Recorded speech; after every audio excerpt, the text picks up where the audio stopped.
It's been a busy day for the President of the United States. You're looking at live pictures of President Obama now speaking at an elementary school in Madison, Tennessee.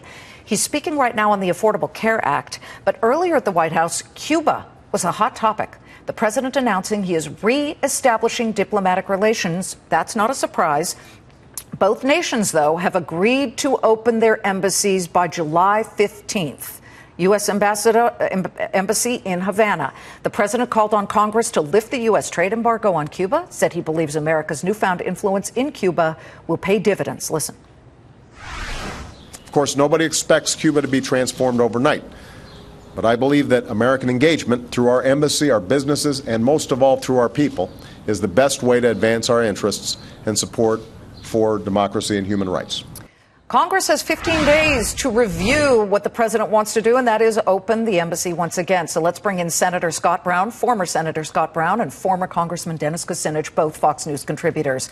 Welcome. Senator Brown, should we accept this? We're moving on, moving forward. They're only 90 miles away. What do you think? Yeah, I don't think so. A brutal and oppressive dictatorship, obviously, for generations. What are we getting in return? You still have the dissidents who are being jailed and harassed. You still have no freedom of speech. You have a situation right now where anything that we do obviously needs the blessing of Congress. And I wouldn't think that they're going to, just rubber stamp the president's request. They gave him, obviously, the recent trade deal, but this, I think, goes beyond. Senator Rubio, Governor Bush, they're very clear on their positions. I tend to agree with those positions. Congressman Kucinich, there are profound differences, but the ones that matter are the way the people are treated and their lack of freedoms. Do you really believe that opening up the diplomatic and business lines, because, look, lodging companies, we have all kinds of companies, telecom, they all want to get in there. They want to get on that island and start helping and doing these kinds of things. Is that really the answer? Will Cuba then bend and make their people freer? Well, we shouldn't ignore, by any means, human rights abuses, suppression of freedoms, but we haven't engaged Cuba for 54 years and have had no impact. Now, with President Obama's policies of engagement, now we have a chance to have an impact on the very concerns that are expressed by some of my other colleagues.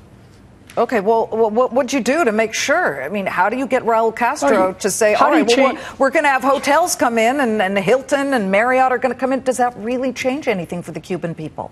Oh, are you kidding? Listen, these corporations have a chance to have impact, and they certainly don't want to be in an environment which gives support for human rights violations. So I think you're going to see some changes here as a result of the normalization that the administration is undertaking. It's much better to engage than to stand back and hope there's going to be changes. That's the only way you bring about change. You have to reach out to people. Senator Brown, before we go, I have to ask you about...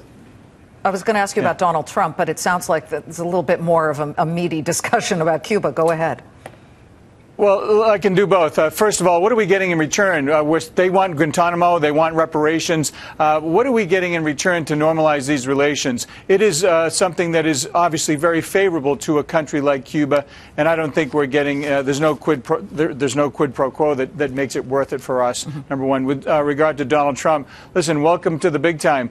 Everyone knows that he's a target. He's very outspoken. He's very opinionated. He's very rich. He's told us all that, and he has some great ideas, and he has a good base of support. But there's going to be people out there that either going to take his words out of context, or they're going to focus on the negative versus what his message is. And his message is we have to restore America. I agree with that. We have to create business and jobs. I agree with that. There are a whole lot of things that he's saying right, but he's also saying some things that aren't too politically correct, and that's obviously hurting him. Or very presidential, I suppose. It's great to see both of you. Thank you. Former Senator Scott Brown and former Congressman Dennis Kucinich.